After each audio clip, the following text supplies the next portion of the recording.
Now, all eyes are on President Dr. William Ruto to name his cabinet. The cabinet should ideally constitute a minimum of 14 and a maximum of 22 cabinet secretaries. Just who will make it to the cabinet? Kamcha Menza engaged various political commentators and shares their thoughts. Gender balance, regional balance, the marginalized population such as youth and people with disabilities are some of the minimum requirements President William Ruto is expected to consider as stipulated in the Constitution in the appointments to cabinet. The big question is, who will make it to the coveted positions and what criteria will be used? People who get to these positions, and they also understand the politics and the intrigues, and they understand the needs of the people.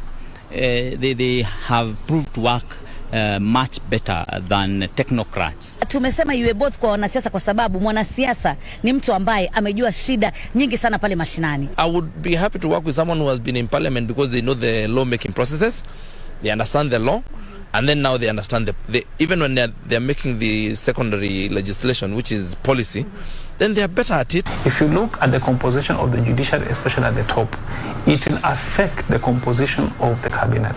If you look at the composition of the Senate and the National Assembly, especially at the top, it will affect the composition of cabinet because then the seats have to be shared in a manner that is representative of the country. Legal minds and political analysts opine that a blend of technocrats and politicians is more ideal compared to total politicians or pure technocrats. Is that technocrats are naive, are politically naive.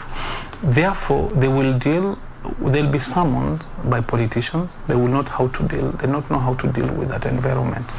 And therefore, the way they relate will give the president and the government of the day a bad name. A cabinet that's full of politicians, certainly you would expect a very disorganized unit, especially one that looks at politics or weighs more on politics. Already, a number of legislators from the National Assembly and the Senate are said to be among those being considered for the plum jobs. Possibility that one or two members of the Senate and one or two members of the National Assembly, the candidates are already there anyway, can be moved to cabinet.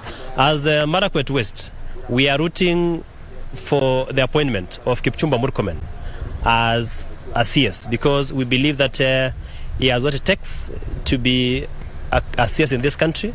If this is the case, then by-elections in their constituencies are inevitable. I think the bias right now is to pick from there because already we'll have by-elections. Kenya's third president, the late Mwai Kibaki's regime, opted for politicians.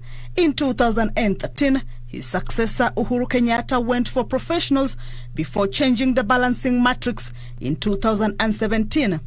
Now the country eagerly awaits the announcement of those who will form President William Ruto's kitchen cabinet.